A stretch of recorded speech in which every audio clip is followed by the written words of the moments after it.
भारतीय जनता पक्षाची ठरवलेली आणि अपेक्षित नेत्यांची कोर कमिटीची बैठक आज सुरू होते। माननीय प्रदेश अध्यक्ष चंद्रकांत दादा पाटील यांच्या अध्यक्षतेखाली आणि माननीय विरोधी पक्ष नेते देवेंद्र फडणवीसजी यांच्या नेतृत्वाखाली सर्व कोर कमिटीचे सदस्य आज अतिशय राज्यातील महत्त्वाच्या विषयांवर आणि संघटनेच्या अतिमहत्त्वाच्या बाबींवर आज जवळजवळ पूर्ण दिवस या ठिकाणी बैठक करून चर्चा करणार आहे। महाराष्ट्रासमोर राज्यासमोर गंभीर प्रश्न वाचून उभे आहेत। सामान्य जनता कोरोनाच्या या पार्श्वभूमीवर पुन्हा एकदा त्यांचं सुरळीत आयुष्य सुरू करावं या चिंतेपोटी स्वतः कामाला लागते आणि त्यावेळेला राज्य सरकारच्या विविध यंत्रणा यांनी आमचा शेतकरी असेल, कारखानदार असेल, व्यावसायिक असेल, युवक असेल, महिला असेल, बारा बलुतेदार असतील, या सगळ्यांना उभारी देण्यासाठी उभं राहावं ही प्राथमिकता असताना सरकारमध्ये राज्यात बसलेली लोक यांची प्राथमिकता राज्याच्या प्रश्नांना नाही। शेतकऱ्याला कशी मदत करता येईल, आमच्या आदिवासी आश्रमशाळांना मदत कशी करता येईल, शहरांचा विकास कसा करता येईल, बारा बलुतेदारांना रोजगार कसा देता येईल, कोरोनामध्ये दुर्दैवाने जे मृत्युमुखी पडले त्यांच्या परिवाराने जे एक्स ग्रॅशियासाठी अर्ज केले त्यांना मदत कशी मिळेल, या सगळ्या प्रश्नांवर कानाडोळा किंवा बंद डोळे या सरकारचे आहेत। आणि केवळ एकाच गोष्टीवर हे महाराष्ट्र विकास आघाडीचं सरकार काम करते, ते म्हणजे भ्रष्टाचार, गुन्हेगारी, आतंकवाद याच्या समर्थनार्थ पूर्ण वेळ त्या ठिकाणी काम करत आहे। आणि म्हणून या सरकारचं वर्णन भ्रष्टाचाराचा महामेरू अशा स्वरूपाचं करावं लागेल, इतकी दुर्दैवी परिस्थिती महाराष्ट्रात सरकारची आहे।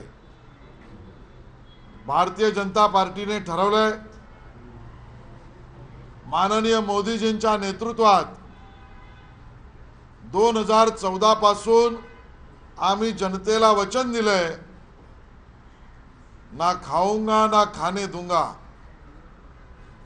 14 पासून टप्प्याटप्प्याने कायद्यातले बदल, काळ्या पैशावर मात करण्याच्या योजना, या सगळ्यातल्या पळवाटा बंद करण्याच्या कायद्यातले संपूर्ण परिपूर्णता, या टप्प्याटप्प्याने आता प्रत्यक्षात कारवाई, आणि या कारवाईमुळे अस्वस्थता त्यांची वाढली आहे। आणि म्हणून एका वाक्यात सांगायचं झालं तर आज देश आणि महाराष्ट्र अशा वळणावर उभा आहे की ज्यामध्ये लोकशाही विरुद्ध घराणेशाही, मी पुन्हा रिपीट करतो, लोकशाही विरुद्ध घराणेशाही या संघर्षाला सुरुवात होऊन आता त्याचं टोक गाठलं जाणार आहे। जनतेला भ्रष्ट व्यवस्था नको आहे। भ्रष्ट व्यवस्था का किला ध्वस्त हो, नैतिकता का पथ प्रशस्त हो, दुर्जन को शासन का भय हो, सज्जन का जीवन निर्भय हो, व्यक्ति व्यक्ति ये कहे गर्व से मुझ में मेरा धर्म बचा है। या लढाईची सुरुवात झाली आहे आणि या लढाईमध्ये जनता यशस्वी होईल, गरीब माणूस जिंकेल, भ्रष्ट व्यवस्था पराजित होतील, आतंकवाद पराजित होईल, सामान्य महाराष्ट्रातील जनतेच्या मनातलं रामराज्य येण्याची मुहूर्तमेढ सुरू झाली आहे आणि या पद्धतीने भारतीय जनता पक्ष येणाऱ्या काळामध्ये आपले कार्यक्रम, गतिविधी, आंदोलन आणि रचना या कोर कमिटीमध्ये करणार आहे. स्थायी समिती अध्यक्ष जाधव यांच्याकडे आयटीची रेड सुरू आहे, सर्च ऑपरेशन सुरू आहे. तिथे कोणालाही जाऊ दिले जात नाही. मात्र मुंबईच्या महापौर जबरदस्तीने सिक्युरिटी ओव्हरलोड त्या ठिकाणी गेल्या आणि बाहेर येऊन सांगितलं की आम्ही आयटीच्या रेडला घाबरणार नाही, तुम्ही आमच्यावरती कितीही केंद्रीय यंत्रणांचा दबाव आणला तरी. यंत्रणा आपलं काम करतायत. यंत्रणा ज्या काम करतायत त्या निष्पक्ष असतात आहेत. यंत्रणा त्या चौकशीमध्ये काय येईल हे समोर आणतील आणि त्यानंतर भाष्य करणं सोयीचं आहे. पदावर बसलेल्या लोकांनी कायदे, कानून, प्रथा, परंपरा, यंत्रणांची नियमावली पाळणं आवश्यक आहे. पदावर बसलेल्या व्यक्ती जर अशा पद्धतीने वागू लागल्या तर राज्यामध्ये अराजकता निर्माण करण्यासाठीचा त्यांचा तो प्रयत्न आहे असाच समज होईल. अशा गोष्टींपासून पदावर बसलेल्या व्यक्तींनी स्वतःला वाचवलं पाहिजे अशी आमची अपेक्षा आहे. सर, कुठेतरी आरोप होतोय की हे सूडबुद्धीचं राजकारण आहे. नवाब मलिक यांना ज्या पद्धतीने अटक झाली, आता यशवंत जाधव यांच्या घरी छापे पडतायत, तर हे सूडबुद्धीचं राजकारण असं म्हणतात. स्वतःवर असलेल्या कारवाई आणि आरोपांचं उत्तर देता येत नसेल तर त्याला लॉजिकल, कायदेशीर उत्तर देण्याऐवजी राजकीय एखादं वक्तव्य करून त्यामागे लपणं म्हणजे हे वाक्य आहे.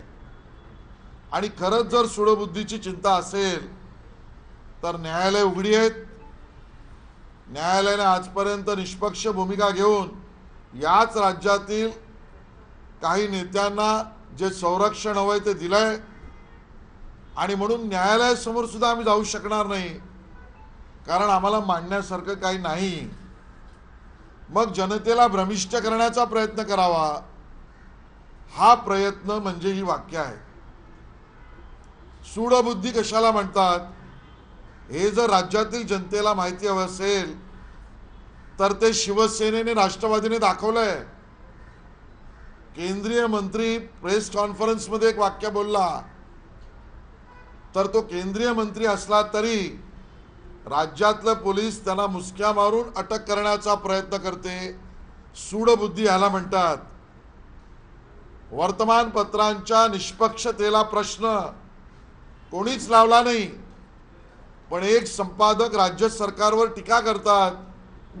त्यांना घरात घुसून आतंकवाद्याप्रमाणे अटक केली जाते. हे शिवसेनेच्या राज्यात दाखवलंय. याला सूडबुद्धी म्हणतात.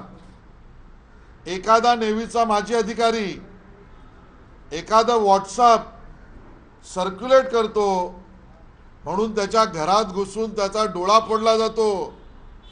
सूडबुद्धीचं वागणं याला म्हणतात हे शिवसेनेने दाखवलंय. एक पत्रकार करोनाच्या काळामध्ये ज्या वेळेला लोकांना घराबाहेर पडण्याच्या मर्यादा होत्या त्यावेळेला आरोपींना खुली सूट कशी मिळाली याची बातमी करतो, तर काहीशे किलोमीटर घरात जाऊन त्याच्या मुसक्या बांधून त्याला अटक केली जाते. सूडबुद्धी याला म्हणतात. किरीट सोमय्या पोलीस स्टेशनमध्ये कंप्लेंट द्यायला जातील तर त्यांना अटक केली जाते. सूडबुद्धी याला म्हणतात. राज्यातले मंत्री इन्व्हेस्टिगेटिंग ऑफिसरवर आरोप सार्वजनिकरित्या चालू केसमध्ये करतात आणि त्या अधिकाऱ्यांवर केसेस टाकतात. सूडबुद्धी याला म्हणतात. आणि त्यामुळे हे वाक्य वापरण्याने अपने गिरेबान में झाकिये सच सामने आएगा एवढंच मी त्यांना सांगू इच्छितो. साहेब, आताच्या महापौरांच्या वक्तव्यामध्ये एक शब्द त्यांनी आवर्जून वापरल्याचा दिसून येतो. यशवंत जाधव हे भीमपुत्र आहेत. या शब्दामध्ये त्यांना नेमकं काय सांगायचं आणि मग शेवटी जी भावनिक राजकारण खेळण्याची शिवसेनेची पद्धत आहे ती परत सुरू केली आहे का त्यांनी? मला असं वाटतं सत्य जे काय आहे ते सर्व सत्य इन्व्हेस्टिगेटिंग एजन्सी समोर आणतील. त्यांच्या वतीने बोलण्याचा माझा अधिकार नाही आणि ते योग्यही होणार नाही.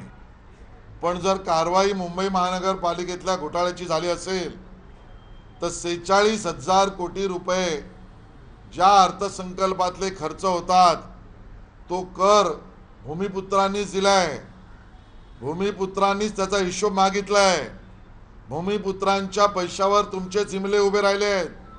भूमिपुत्रांच्या पैशावर भ्रष्टाचाराचे मजले तुम्ही बांधले आहेत. आणि त्यामुळे खरी भूमिपुत्रांची लढाई ही भारतीय जनता पार्टी लढते. कंत्राटदार आणि टक्केवारांची लढाई हा महापौर आणि शिवसेनेचा कार्यक्रम आहे.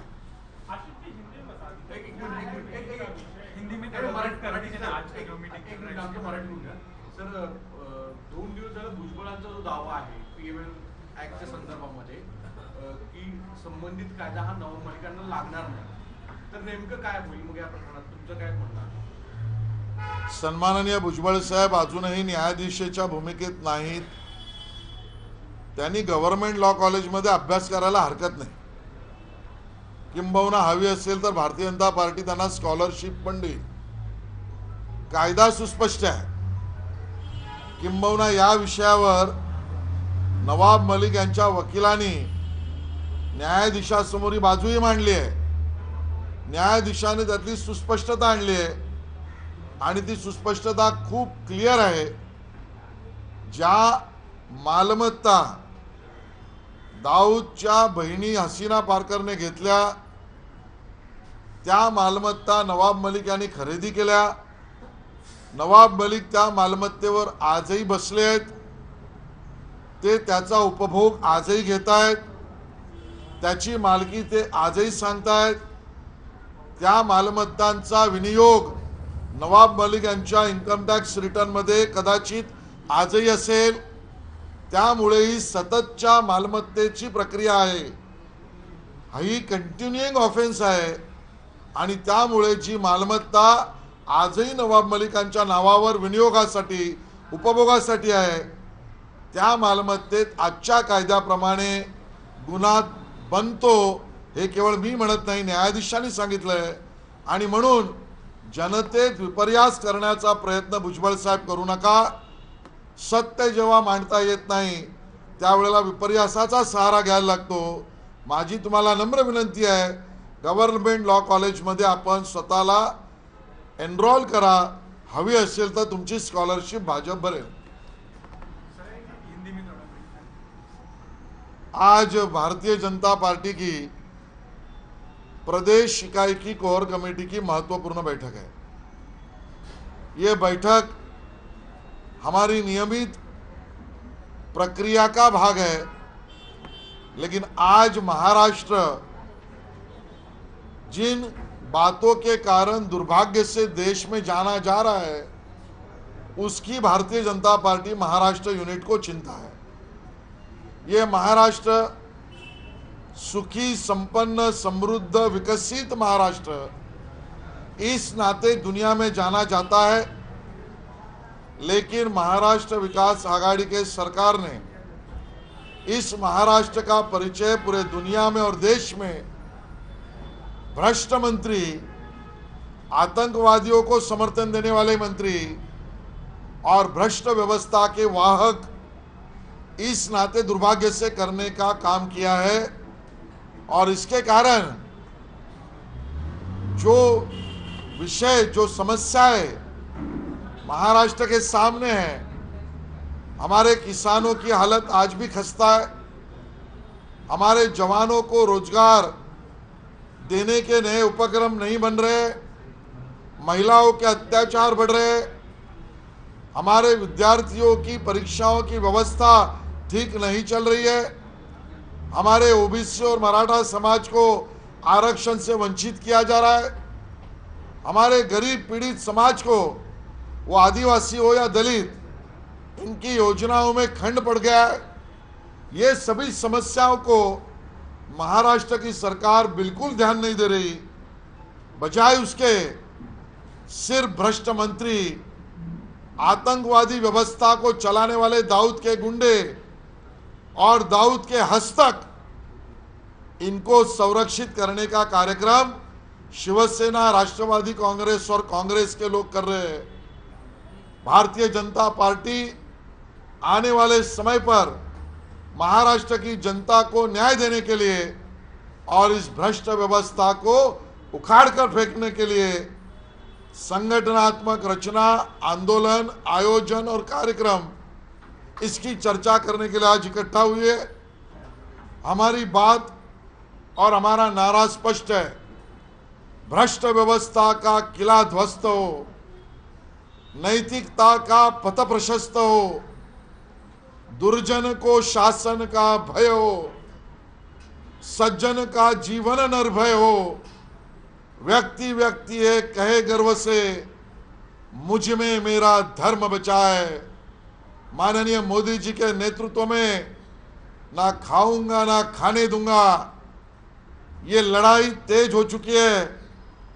2014 से अलग अलग व्यवस्थाओं में परिवर्तन, आवश्यक योजनाएं, कड़े कानून की व्यवस्थाएं और उसके बाद कार्रवाई, यह अभी चल पड़ी है।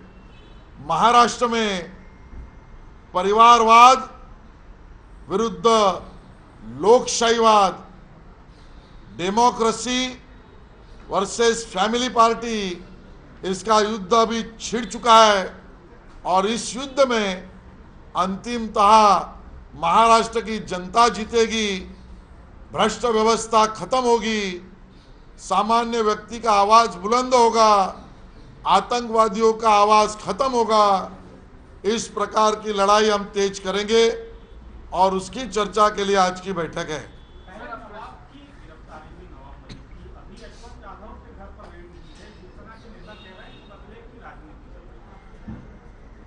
जो सेंट्रल एजेंसीज, इन्वेस्टिगेटिंग एजेंसीज काम कर रही है, उसको रोकना, ये भ्रष्टाचार को समर्थन करना है।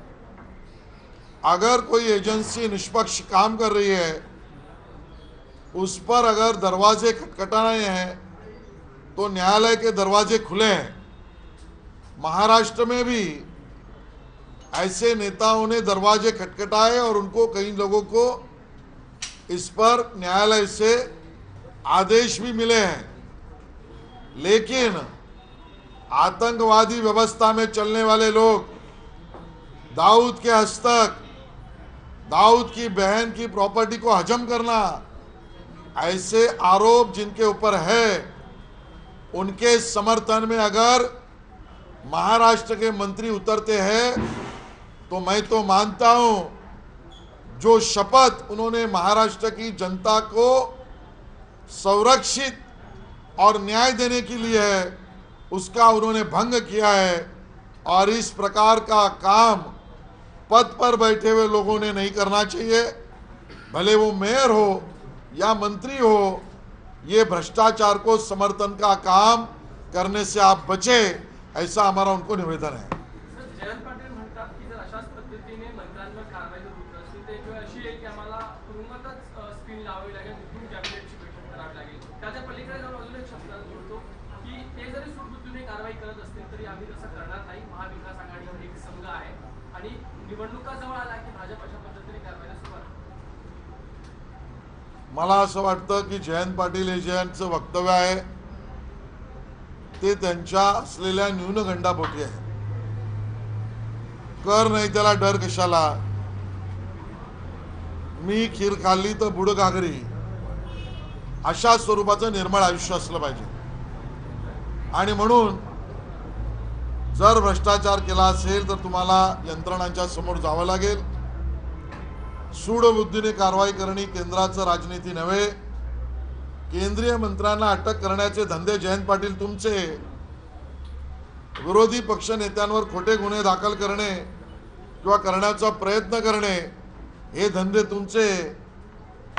वर्तमानपत्राच्या प्रतिनिधींशी वार्ताहर परिषदेत बोलल्यावर विपर्यास काढून ऑफेन्स रजिस्टर करणे, हे धंदे तुमचे। आणि याला सूडबुद्धी म्हणतात। भ्रष्टाचार उघड करणं आणि बदल्याच्या भावनेने काम करणं, या दोन गोष्टी वेगळ्या आहेत। महाविकास आघाडी करते ती बदल्याची भावना, केंद्रीय यंत्रणा करतायत ते भ्रष्टाचाराला उजागर करण्याचं काम। माझगावमध्ये अनेक ठिकाणी दुकानं जे व्यापाऱ्यांनी समर्थनादेश बंद केलेले आहेत। व्यापाऱ्यांनी शिवसेनेच्या दबावात येण्याचं कारण नाही। शिवसेनेच्या दबावामध्ये सत्याचा रस्ता लपला जाऊ शकत नाही। व्यापाऱ्यांवर जर कोणी दादागिरी जबरदस्ती केली तर पोलिसांनी त्याची चिंता केली पाहिजे। किंबहुना भारतीय जनता पार्टी या व्यापाऱ्यांवर कोणी जबरदस्ती केली तर त्यांच्या मदतीला उभं राहील। बातमी मागची बातमी म्हणजे